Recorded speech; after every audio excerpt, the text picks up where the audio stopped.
আসসালামু আলাইকুম everyone, welcome back to my page Afifa Rana Ayra. আশা করছি আপনারা সবাই অনেক বেশি ভালো আছেন। আলহামদুলিল্লাহ আমরাও ভালো আছি। আজকে কিন্তু মেট্রো রেলে করে চলে গেলাম বসুন্ধরা সিটিতে। তো এটাই কিন্তু বসুন্ধরা সিটিতে আমার প্রথম যাওয়া আর আয়রার প্রথম মেট্রো রেলে ওঠা।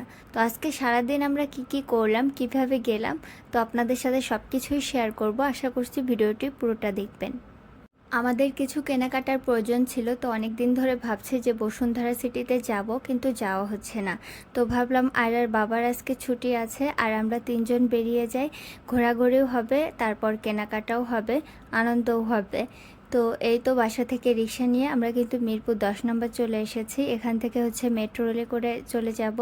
আর মেট্রো রেল হওয়াতে কিন্তু অনেক সুবিধা হয়েছে, খুব দ্রুত যাওয়া আসা করা যায়। তো আয়রার প্যাম্পার্স ছিল না, তাই ফার্মেসি থেকে আমরা প্যাম্পার্স নিয়ে নিচ্ছিলাম। বাচ্চার কথা তো বলা যায় না, কখন তো দোকান থেকে কিন্তু আয়রাকে প্যাম্পার্সটা পরিয়ে নিয়েছি আর সোজা আমরা মেট্রো রেল স্টেশনে চলে আসলাম। এখান থেকে আয়রার আব্বু আমার টিকিটটা কেটে দিচ্ছিল।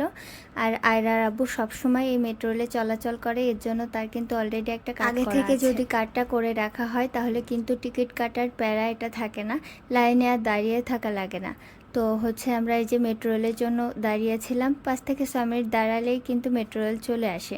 তো এই তো আমাদের মেট্রো রেল চলে এসেছে।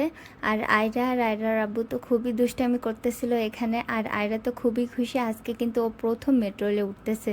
তো উঠে কিন্তু ও অনেক অবাক হয়েছে আর কি, অনেক অবাক আশ্চর্য হয়েছে যে মেট্রো রেল হওয়াতেও অনেক ঢাকা শহরের যানজট থেকে অনেকটাই মুক্তি পেয়েছে মানুষ। আর আমার তো খুবই ভালো লাগে এটাতে যাতায়াত করতে, কোনো যানজট নেই, কিছু নেই। আর এর ভিতরে তো এসি, খুব সুন্দরভাবে শান্তিভাবে যাতায়াত করা যায়। তো এখানে হচ্ছে সিট সবসময় কিন্তু পাওয়া যায় না, তো আমরা পেয়েছিলাম, 2টা সিট পেয়েছিলাম। এই তো আয়রার আব্বু আর আমি মজা করতেছিলাম। আর আয়রা তো আমার কাছে একটুও আসবে না, সব সময় হচ্ছে ওর বাবার কাছে থাকে। তো বাইরে গেলে কিন্তু আমার কোনো প্যারাই থাকে না, ওর বাবার কাছেই থাকে, যত দুষ্টামি ওর বাবার সাথে। সেই বাসা থেকে আয়রাকে কোলে করে নিয়ে আসছে, তো ভাবলাম তার একটু কষ্ট হচ্ছে, তো আমি একটু আয়রাকে নিই।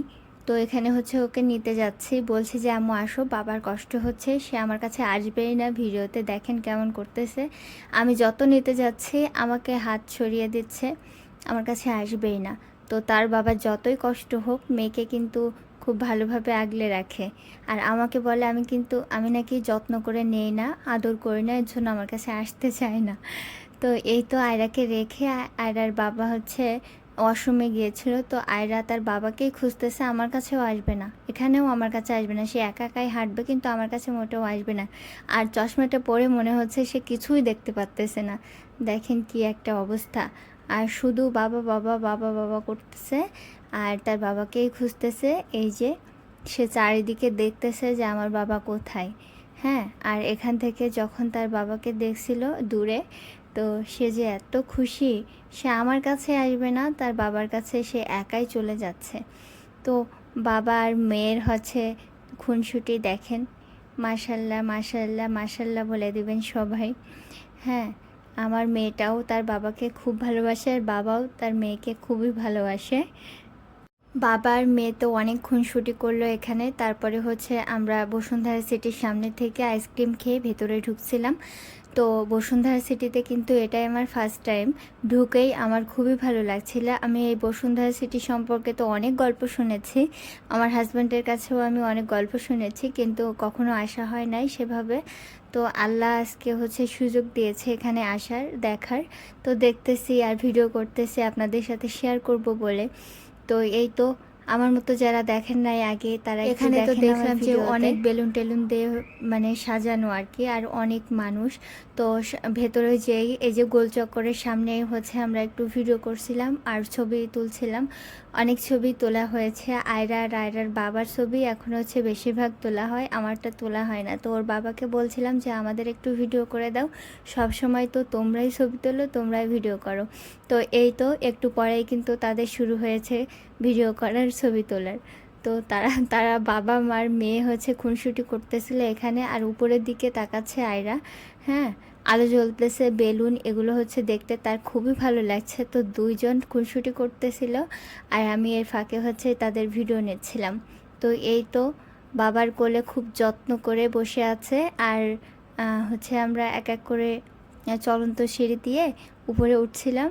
তো আমাদের কাজ ছিল হচ্ছে আমরা হচ্ছে কাজ শেষ করে আসার সময় এই যে স্বর্ণের দোকানেরও অনেক ভিডিও করলাম। তো স্বর্ণ দেখে তো আমার মাথা মানে ঘুরে যাচ্ছে, স্বর্ণের এত পরিমাণে দাম আর এত সুন্দর সুন্দর জিনিস দেখে কার না মাথা ঘুরে বলেন। আর গহনা কিন্তু একটা মেয়ে মানুষের শখের জিনিস। হ্যাঁ, গহনা হচ্ছে একটা শখের জিনিস, মানে শখ করে মেয়েরা আসলে সোনার গহনা পরে। আর এই সোনার গহনার প্রতি মেয়েদের ক্রেভিংসটা বেড়ে যায় কিন্তু বিয়ের পরে। মানে বিয়ের পরে হাজব্যান্ড থেকে আশা করে সবাই যে আমার সোনার গহনা দিবে হাজব্যান্ড, আর আমরা শখ করে সেটা পরবো। এটা সব মেয়েরই শখ থাকে, সব মেয়েরই আশা থাকে।